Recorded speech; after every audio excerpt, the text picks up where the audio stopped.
नमो अर्हन्तार्णम् नमो सिद्धार्णं नमो आयर्याणम् नमो अध्यायाणम् लोये सव्यसाहुणम्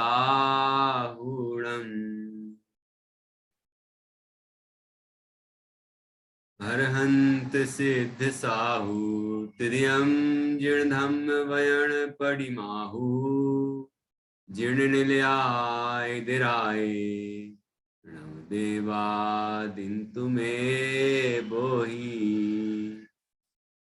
मंगलम भगवान वीरो मंगलम गौतमो गणी मंगलम कुंद कुंदाद्यो जैन धर्मोस्तु मंगलम सर्वमंगल मांगल्यम सर्वकल्याणकारकम प्रधानम सर्वधर्माणां जैनम जयतु शासनम जैनम जयतु शासनम जीवमजीवम दवम जिणवर वस हेण जैणे देठम देविंद विंद वंदम वंदे तम सव्यदा शिरसा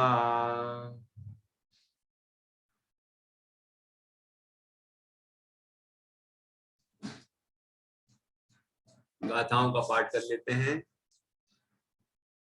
जीवो भोगमो अमुत्तिकत्ता सदेह परिमाणो भूता संसारत्तो सिद्धो सो विश्व सो ढगई तिक्काले चदुपाणा इंद्रिय बल माउआण पाणोय भवहारा सो जीवो क्षण दो दुचेदना जस उवोगो दुविअप्पो दंसणाणं च दंसणं च दुधा चक्षु अचक्षु हि दंसण मद केवलं नेयम् प्राणम अट्ठविअप्पं मदिसुदयो हि अणाननानि मणपज्जव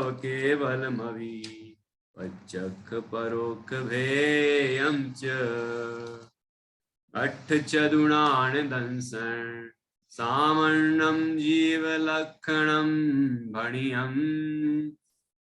भवहारा शुद्धनया शुद्धं पुण्यदंसणं नाणं वर्णरस पंचगंधा दोफासाठ्ठिणिच्छया जीवे णोसन्ति अमुक्ति तदो भवहारा मुक्ति बंधा दो।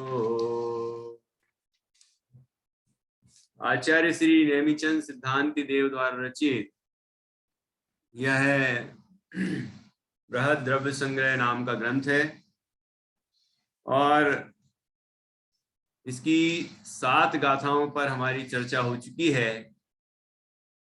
आज हम 8वीं गाथा का स्वाध्याय करेंगे। इस गाथा में जीव के कर्तृत्व अधिकार का वर्णन किया गया है। जीव कर्ता है। अब अध्यात्म के जो रसिक हैं उनने तो यही सुना होगा कि जीव अकर्ता है, लेकिन आचार्य यहाँ कहते हैं कि जीव कर्ता है। जब कर्तृत्व अधिकार में जीव को कर्ता कहा जाएगा तो उसकी विवक्षा भी बताएंगे, किस दृष्टि से कर्ता कहा गया है, और साथ में ये भी बताएंगे कि वो अकर्ता किस दृष्टि से। तो कथनचित कर्ता है, कथनचित अकर्ता है, दोनों बातें सत्य हैं। अब कौन सी व्यवहार से है, कौन सी बात निश्चय से है, निश्चय से जो होगी वो परमार्थ है, यथार्थ है, सर्व प्रकार से और वही श्रद्धान करने योग्य है। बाकी दूसरा पक्ष भी जानने योग्य है, तो वो भी हम जानेंगे।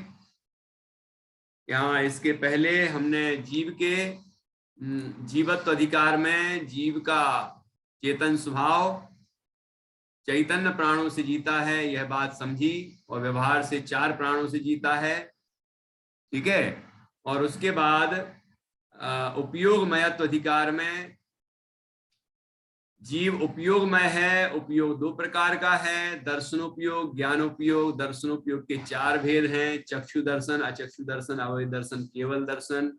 और ज्ञानोपयोग के 8 भेद हैं, मति ज्ञान, श्रुत ज्ञान, अवधि ज्ञान, मनापरे ज्ञान, केवल ज्ञान, कुमति, कुश्रुत और अवधि ज्ञान। और इसके बाद फिर कल अमूर्तत्व अधिकार पर चर्चा की, जिसमें बताया कि आत्मा 5 प्रकार के वर्ण, 5 प्रकार के रस, 2 प्रकार के गंध और 8 प्रकार के स्पर्श से रहित है। आत्मा में ये सब नहीं है, इसलिए आत्मा अमूर्तिक है। और यह बात परमार्थ है, निश्चय नय से कही गई है। और व्यवहार नय से आत्मा बंधन से युक्त होने से मूर्तिक है, कर्म बंधन से बंधा हुआ है, शरीर भी संयोग में है। इस कारण से आत्मा को मूर्तिक भी कहा जाता है व्यवहार नय से। ऐसी चर्चा की थी। आज ये कर्तृत्व और अकर्तृत्व की चर्चा करते हैं। आत्मा कर्ता है और अकर्ता है, ये बात भी बताते हैं। तो अपन गाथा पढ़ेंगे और इस तरह अपनी चर्चा आगे बढ़ेगी।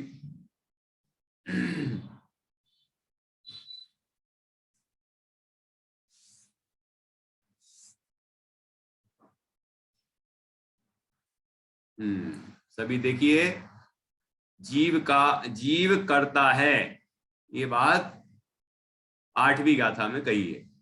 तो 8वीं गाथा आज पढ़ेंगे हम, सभी उच्चारण करेंगे।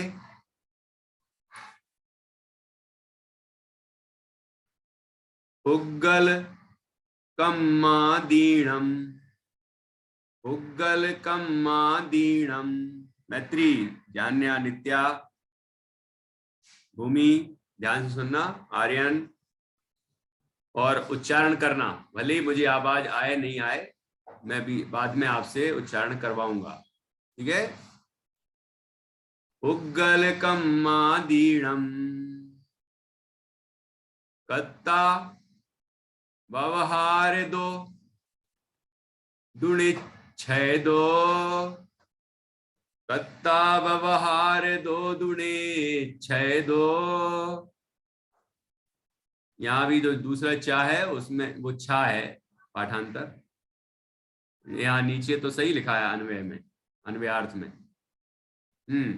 उग्गल कम्मादीणम कत्ता व्यवहार दो दुणिच्छेदो, चेदन कम्माणादा, चेदन कम्माणादा, चेदन कम्माणादा। शुद्धणया शुद्धणया शुद्ध भावाणम, शुद्धणया शुद्ध भावाणम। हो गया? फिर से पढ़ें। उग्गल कम्मादीणम कत्ता व्यवहार दो दुणिच्छेदो, चेदन कम्माणादा, शुद्धणया शुद्ध भावाणम। अब देखो इसका अर्थ। उग्गल कम्मादीणम, उग्गल उद्गल, कम कर्म, आदीणम आदि, उद्गल कर्म आदि का, उद्गल कर्म आदि का कर्ता, कर्ता, व्यवहार दो, व्यवहार से, व्यवहार नय से जीव को उद्गल कर्मों आदि का कर्ता कहा है। अब आदि में क्या क्या समझना, उद्गल कर्म कौन कौन से होते हैं? हाँ बताओ नित्या, उद्गल कर्म कौन से होते हैं?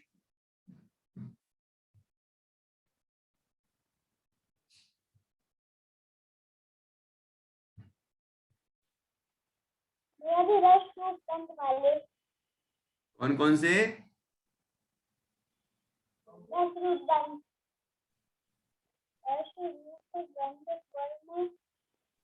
ये पुद्गल कर्म है, ये तो पुद्गल है, पुद्गल पुद्गल के गुण है, वो स्पर्श रस गंध वर्ण, ये पुद्गल के गुण है।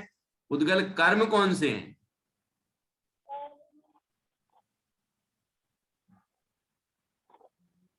कर्म नहीं मालूम? कर्म कितने होते हैं? 8। कौन कौन से? हाँ यही तो है पुद्गल कर्म, ये पुद्गल के बने रहते हैं इसलिए इनको पुद्गल कर्म कहते हैं। 8 कर्म है ना, 4 घातिया 4 अघातिया, तो सब मिला के 8 कर्म होते हैं, इनकी 148 प्रकृतियां होती हैं। ठीक है ना, चलो बहुत अच्छा। तो इस तरह ये तो पुद्गल कर्म का कर्ता जीव है, मतलब ज्ञानावरण दर्शनावरण वेदनीय मोहिनी आयु नाम गोत्र अंतराय, ये जो 8 कर्म हैं ये किसने किए? ये जीव ने किए। किसने कर्म बांधे? कि जीव ने कर्म बांधे। इनका नाश कौन करेगा? कि जीव ही करेगा। जीव कर्म बांधता है, जीव कर्म का फल भोगता है, अभी भोक्ता में आएगा। जीव कर्म का नाश करता है, ये कर्म का कर्ता जीव है।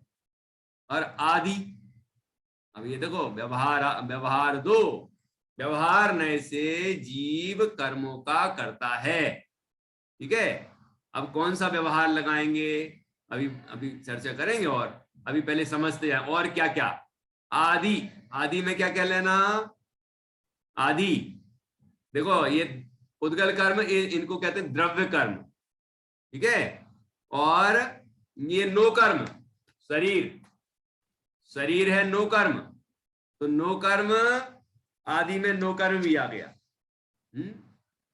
नो कर्म में शरीर और मन वाणी, ये सब भी ये नो कर्म में आए। इन सब का कर्ता जीव है। ये बोल कौन रहा है? ये अभी तक तो सुना था कि आत्मा बोलता नहीं है, ये क्या कह रहे हैं कि आत्मा बोलता है? बोलने की क्रिया करता आत्मा है, शब्द आत्मा बोल रहा है। मन द्रव्य मन वो पुद्गल का है, लेकिन कह रहे हैं कि पुद्गल का कर्ता जीव है, मन का कर्ता, वाणी का कर्ता, शरीर का कर्ता जीव को कहा गया है। व्यवहार 2, व्यवहार नए से। ठीक है, ये कैसे कहा व्यवहार नए से? शरीर मन वाणी का कर्ता, इनके ये निमित्त करता है ना, इनके साथ जीव का निमित्त नैमित्तिक संबंध होता है। मतलब क्या हुआ कि जीव जब अपने अंदर मोहराग द्वेष परिणाम करता है तो पुद्गल कर्मों का आश्रय बंद होता है। ठीक है, फिर उनकी स्थिति पूरी होती है तो वे उदय में आते हैं, तो उनका रस प्रकट होता है, मतलब अनुभाग सामर्थ्य के अनुसार फल प्रकट होता है, उसके साथ जीव जुड़ता है, तो जीव के परिणामों में भी उस समय विकार होता है, मोह राग द्वेष परिणाम होते हैं। तो ऐसा कहा जाता है जीव ने कर्म बांधे, जीव ने कर्म का फल भोगा और जीव ने कर्म का नाश कर दिया। कैसे किया नाश? कि जीव ने भेद विज्ञान किया, शरीर आदि से भिन्न अपनी आत्मा का अनुभव किया, अपने आत्मा में लीन हुआ। ठीक है, तो मोह राग द्वेष परिणाम धीरे धीरे धीरे धीरे नष्ट हो गए, उसके निमित्त से कर्म भी नष्ट हो गए और फिर अरहंत अवस्था और सिद्ध अवस्था प्रकट हो गई। तो कर्मों का नाश किसने किया? अरहंत भगवान ने कितने कर्मों का नाश किया है? देखो नित्या बता रही है, कितने कर्मों का नाश किया अरहंत भगवान ने? 4 घातीय कर्मों का। 4 घातीय कर्मों का नाश किया। अब बताओ, भगवान ने नाश कर दिया। अभी तो आप कह रहे थे कि आत्मा तो अकर्ता है, अभी कह रहे हो कि अनंत भगवान ने कर्मों का नाश किया, वो 4 कर्मों का नाश किया। अच्छा बताओ सिद्ध भगवान ने कितने कर्मों का नाश किया? 8 कर्मों का नाश कर दिया। तो ये किस नए से कहा? ये नए से। उस व्यवहार नए में कौन सा व्यवहार है? वो कल बताया था, अनुपचरित, साधना जी ने बताया था कल, अनुपचरित असद्भुत व्यवहार नए। ठीक है, अनुपचरित असद्भुत व्यवहार नए से कहा जाता है कि आत्मा कर्मों का करता है। ठीक है, तो करता है, मैं करता है, मैं बांधता भी है, ये भी आ गया। ठीक है, और कर्मों का नाश करता है, ये भी आ गया। ये दोनों इसी नए से हैं। ठीक है, तो यहां और आदि, आदि में क्या? आदि तो शरीर मन वाणी, ये बोला किसने? आर्यन। ये बोला हमने, आर्यन ने नहीं बोला, मैंने बोला। ठीक है, आर्यन के अभी वो कुछ माइक में कुछ दिक्कत है। तो अब यहां मैं बोल रहा हूं, ये शब्द मैं कैसे बोल सकता हूं जबकि शब्द आत्मा का स्वभाव ही नहीं है? तो ये फिर कैसे कह रहे हैं आचार्य की आदिणम, कि आत्मा शब्दों के बोलने का करता है, शरीर मन वाणी का करता है? ये कैसे? कि देखो, जीव तो बोलने का भाव करता है, ज्ञान है उसको, वो उन विषयों को जानता है और फिर भाव करता है। ठीक है, और भाषा वर्णना शब्द रूप से उस तरह से परिणमित होती है, ऐसा ही निमित्त नैमित्तिक संबंध, मतलब जीव के भाव उन शब्दों के निकलने में निमित्त होते हैं। जैसे भगवान अपनी दिव्य ध्वनि द्वारा धर्म का उपदेश देते हैं। ठीक है, तो अब भगवान उपदेश देते हैं, ये भी तो व्यवहार न हो गया। भगवान तो जानते हैं, भगवान वीतरागी हैं, सर्वज्ञ हैं, लेकिन ऐसा ही योग बनता है कि भव्य जीवों के भाग्य से और भगवान जिनेंद्र के वचन योग से दिव्य ध्वनि कीर्ति है। और हम कहते हैं भगवान ने उपदेश दिया, भगवान का शासन चल रहा है, भगवान ने ये समझाया, भगवान ने ये बताया, ऐसा हम कहते हैं। तो ये कौन से नए से कहते हैं? झूठ नहीं बोलते हैं, ये सत्य है बात। ये व्यवहार नए से कहते हैं। व्यवहार नए कोई झूठा नहीं है, व्यवहार नए सच्चा है। ठीक है, व्यवहार नए की दृष्टि से सच्चा है ना। अब वो निश्चय नए की बात आएगी जब, तो निश्चय नए कहेगा तन्ना, ऐसा नहीं है, ऐसा नहीं है। क्यों ऐसा नहीं है? क्योंकि आत्मा थोड़ी बोलता है, शब्द तो पुद्गल का गुण है, शब्द तो पुद्गल का गुण है, तो आत्मा कैसे बोल सकता है? लेकिन ऐसा ही होता है जब भगवान की केवल ज्ञान प्रकट होता है, वितरागता सहित केवल ज्ञान प्रकट होता है, तभी ऐसा पुण्य फलित होता है कि समोषण आदि की रचना होती है, और तभी ऐसा योग बनता है कि भगवान की वाणी खिलती है और भव्य जीव वहां पर विराजमान रहते हैं, उनका भाग्य और भगवान के वचन बोलने का ऐसा योग बनता है। भविभागन मच जोगे बसाए, तुम धुनि वय सुनी विभ्रम नसाए। तो ऐसा होता है, ये भी हमें स्वीकार करना चाहिए। व्यवहार ने से ही तो स्वीकार कर रहे हैं, लेकिन हम सर्वथा ही ऐसा कह देंगे कि आत्मा पुद्गल कर्मों का करता है ही नहीं, आत्मा शरीर मन वाणी का करता है ही नहीं, आत्मा कोई भी कार्य का करता है ही नहीं, ऐसा यदि हम सर्वथा मानेंगे तो फिर लोक व्यवहार का भी लोप हो जाएगा। होगा कि नहीं होगा? बाई ने रोटी बनाई ही नहीं है, दुकानदार ने धन कमाया ही नहीं, किसी ने कोई काम किया ही नहीं, सर्वथा ऐसा मानेंगे तो कैसे काम चलेगा? तो लोग कहेंगे क्या बोल रहे हैं ये लोग। तो जैन दर्शन कोई लोक व्यवहार का विरोधी थोड़ी है, लेकिन उस अपेक्षा को, उस दृष्टि को, उस विवक्षा को हमें समझना होगा। सर्वथा मान लेंगे तो गड़बड़ है ना। जिस दृष्टि से कहा है उस दृष्टि से हमें स्वीकार करना चाहिए। अब हमने कहा कि साफ सफाई करने वाला रोटी बनाने वाला, धन कमाने वाला और बाहर परिवार का पालन करने वाला, ये भी तो कर्ता हो गया ना। तो ये भी तो व्यवहार न है, तो ये उपचरित असद्भुत व्यवहार न कहलाएगा, है ना, क्योंकि क्षेत्र भिन्न है ना उन चीजों का, उनका कर्ता कह दिया, तो ये उपचरित असद्भुत व्यवहार ने का कथन है। ठीक है, तो इस तरह से जिस नय से कहा है उस नय से हम स्वीकार कर लें, है ना, और परमार्थ को जाने कि ये इस नय से कहा है वस्तु का यथार्थ स्वरूप जैसा निश्चय से बताया है वैसा ही है, तो लोक व्यवहार भी बनेगा और परमार्थ का लोप भी नहीं होगा, व्यवहार का लोप भी नहीं होगा, परमार्थ की दृष्टि भी गड़बड़ नहीं होगी, ऐसा है।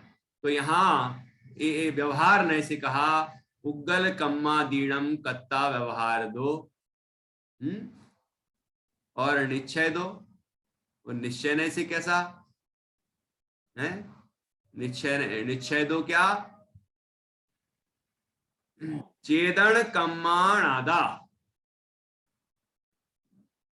चेदन कम्माणादा। देखो ये व्यवहार ने तो समझ में आ गया ना, अभी और चर्चा करेंगे अपन, और किसी को नहीं समझ में आएगा तो और बताएंगे। जो जो हम करते हैं घर में बाहर में, जो भी दुनिया भर में हमारे द्वारा होता है, उस सबके कर्ता हम कहे जाएंगे व्यवहार ने से। किसी ने अपशब्द बोले तो कहा जाएगा तुमने गाली दी, कोई कहेगा मैं शब्द बोलता ही नहीं, शब्द बोलता ही नहीं, मैं तो जीव हूं। तो ऐसा व्यक्ति वो अपने कसाय का पोषण करने के लिए बोल सकता है, क्योंकि ज्ञानी तो गाली देगा नहीं, है ना। वो कह रहा है कि मैंने तो अब शब्द क्यों बोलूंगा, मैं तो शब्द बोलता ही नहीं, ऐसा नहीं चलेगा। स्वच्छंदता हो गई है कि जीव ने भाव किया है बोलने का, तो पाप तो जीव को ही लगेगा, भाव का कर्ता जीव है ना, और इसीलिए वो भाव जीव ने किया, और उस समय जैसी वाणी निकली उस वाणी का कर्ता भी व्यवहार नहीं कहा जाएगा। तो जीव ने अब शब्द बोले या कुछ भी बोला, कोई भी कार्य किया, अच्छा बुरा जो भी किया, तो उसका कर्ता जीव कहलाएगा, और उसके जो भाव उस समय हुए थे उसके अनुसार इसको कर्म बंधन होगा। ठीक है, तो उन अपेक्षाओं को समझना है। तो पहला पॉइंट हुआ, पहला उग्गल कम्मा दीणम कत्ता व्यवहार दो। ठीक है, अब दूसरा पॉइंट, निश्चय दो और निश्चय से चेदन कम्माण आदा, चेदन कम्माण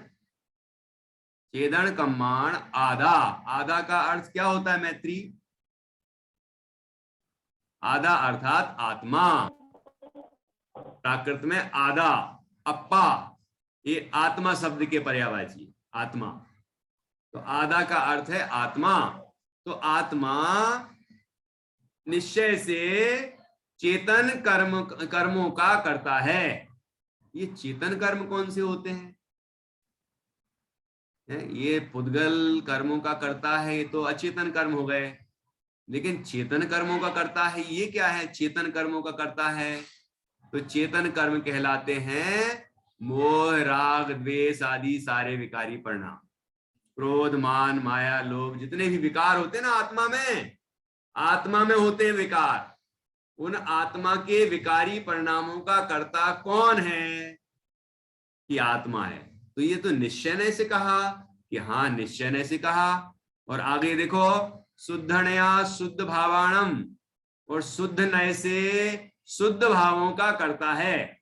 तो इसका तात्पर्य क्या हुआ, ये तो शुद्ध नय मतलब निश्चय नय होता है, शुद्ध निश्चय नय, तो ये निश्चय नय कौन सा हुआ फिर, जिसने ये कहा कि आत्मा चेतन कर्मों को करता है। तो चेतन कर्म का अर्थ है क्रोध मान माया लोभ राग द्वेष आदि जितने भी काम क्रोध के परिणाम होते हैं, सारे विकार शुभ अशुभ जो भी भाव विकार हो रहे हैं अंदर, है ना, उन सब विकारी परिणामों का कर्ता कौन है, कि आत्मा है। कौन सी अपेक्षा से, कौन सी दृष्टि से, कौन से नए से, नित्य नए नए समझ में आ रहा है, कौन सी दृष्टि से, अशुद्ध नए से, अशुद्ध निश्चय नय की दृष्टि से कहा गया है। यहाँ निश्चय नय में कौन सा निश्चय लगाना है?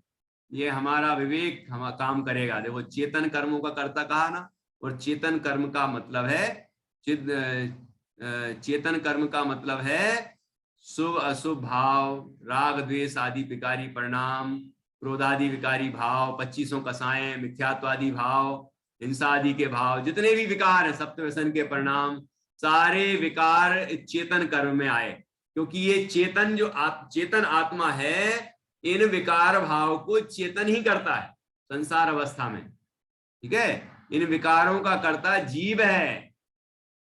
जीव ने मोह राग द्वेष के परिणाम किए हैं, तो जीव उसका कर्ता है। लेकिन कौन से नय से? क्योंकि अशुद्धि का कर्ता जीव को कहा है, इसलिए अशुद्ध निश्चय नय से। ये निश्चय नय से क्यों है? निश्चय नय से इसलिए क्योंकि इन विकारों रूप जीव ही परिणमित होता है।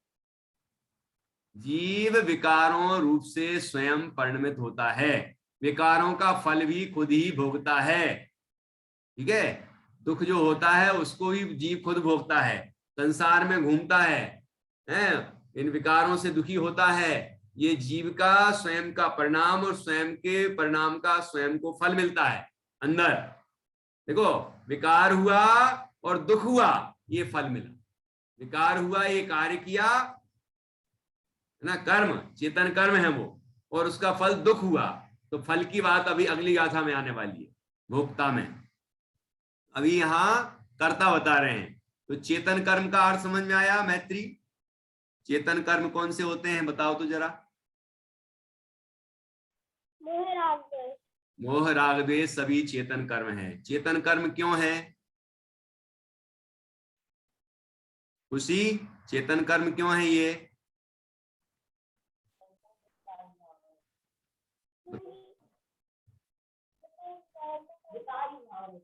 पता है क्या? रश्मि बताओ, चेतन कर्म क्यों कहा इनको? क्योंकि जीव ही करता है। क्योंकि जीव ही करता है। यहाँ लिखा है ना चेतन कर्म राग द्वेष आदि का, तो ये चेतन के कर्म है, इसीलिए चेतन कर्म है। मतलब आत्मा इन विकारों रूप परिणमित होता है, इसलिए आत्मा की कर्म है। वो विभाव कर्म है, विकार है, लेकिन है तो जीव के।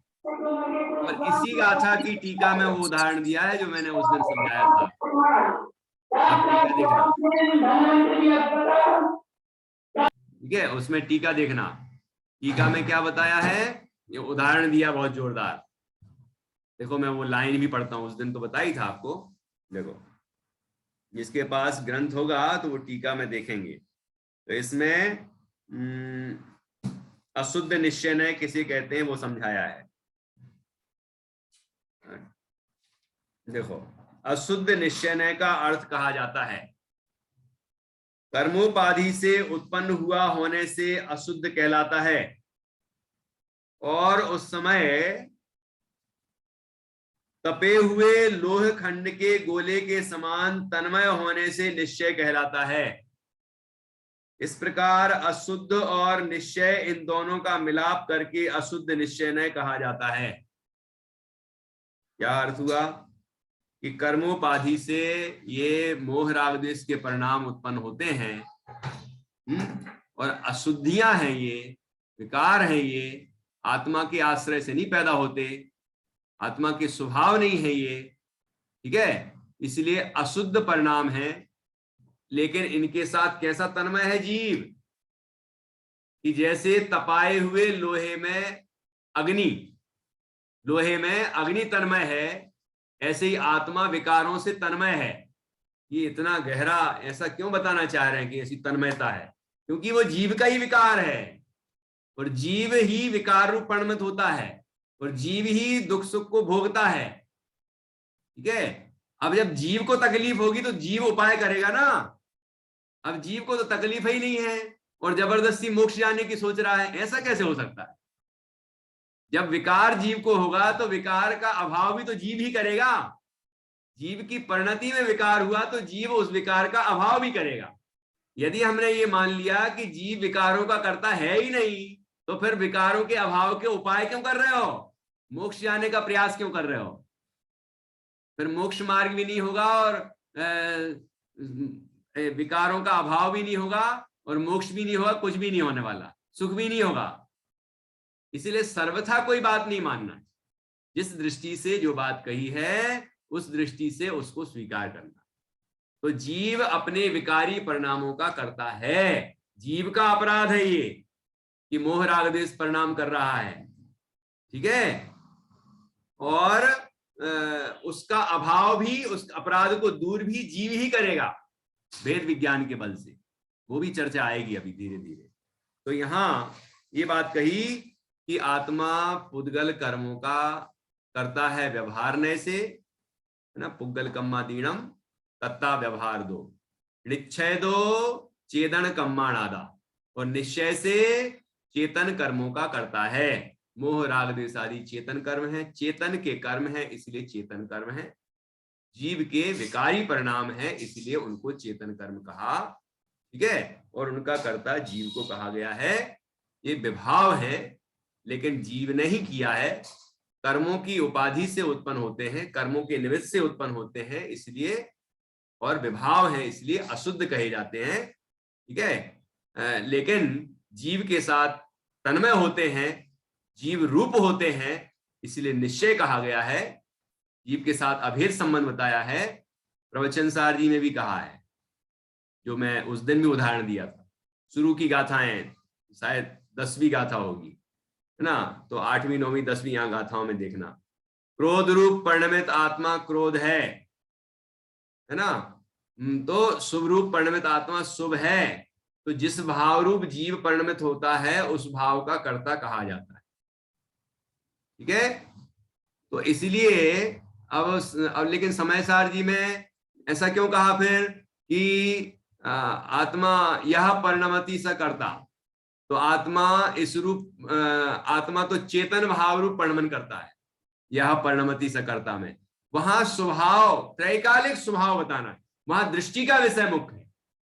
समय सार जी में दृष्टि का विषय मुख्य है और प्रवचन सार जी में वस्तु स्वरूप बताना है। दृष्टि भी है लेकिन वस्तु से ही तो दृष्टि आएगी, वस्तु यदि सही नहीं समझी जाएगी तो दृष्टि भी सही नहीं बनेगी, ध्यान रखना। मतलब कोई सोचे कि मैं तो सर्वथा ही आत्मा को राग द्वेष से भिन्न देख लूं, मतलब मान लूं तो आत्मा दिख जाएगा, अनुभव में आ जाएगा, तो संभव नहीं है। क्योंकि स्वीकृति जैसा है वस्तु का स्वरूप वैसा ही स्वीकार करना पड़ेगा। पर्याय में विकार हो रहा है तो विकार स्वीकार करना होगा, और पर्याय में जिस समय विकार हो रहा है उस समय मैं उससे भिन्न शुद्ध चैतन्य आत्मा हूं, ऐसा भेद ज्ञान करके जीव विकार का अभाव करता है। ये विधि है। विकार की स्वीकृति पूर्वक विकार का अभाव हो सकता है, विकार की स्वीकृति ही ना होगी तो प्रयत्न भी नहीं करेगा जीव, स्वच्छंद हो जाएगा, है ना। तो यहाँ ये जो बात कही है आचार्य ने, ये बहुत गंभीर है और बहुत जोरदार है कि आत्मा निश्चय नय से, लेकिन अशुद्ध निश्चय लगाना है वहां पर। और कैसे निकाला होगा अर्थ, क्योंकि बाद में शुद्ध नया कहा, तो यहाँ इसका तात्पर्य हुआ जो निश्चय नय था पिछला वो अशुद्ध निश्चय नय, ऐसे अर्थ निकालते हैं। तो अशुद्ध निश्चय नय से आत्मा चेतन कर्मों का करता है और शुद्ध नया शुद्ध भावाणम। अब आ गई ना बात शुद्ध नय की, अब तो प्रसन्न हो जाए, है कर ली बात कर्मों की, कर ली बात नो कर्मों की, कर ली हमने दंड फंद की बातें, ये भी मैंने किया, पाप भी मैंने किए, कसाएं भी मैंने की, सप्त व्यसन भी मैंने किए, हो गई व्यवहार नय की चर्चा, बंध कहा है, हो गई।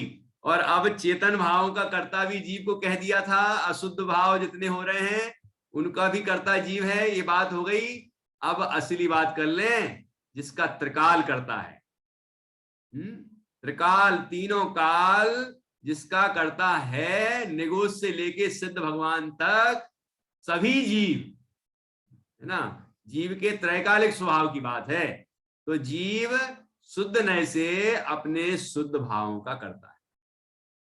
शुद्ध भाव कौन से हैं? जो त्रिकाल शुद्ध रहते हैं, जो अभी शुद्ध होंगे वो नहीं, हुए हैं वो नहीं, जो है ही कि वो है चेतन भाव, जानना देखना, जिसकी चर्चा जीवत्वाधिकार में भी की। कि चैतन्य प्राणों से जीता है, जिसकी चर्चा उपयोग अधिकार में भी की, वो मूल तो लक्षण छूटना ही नहीं है।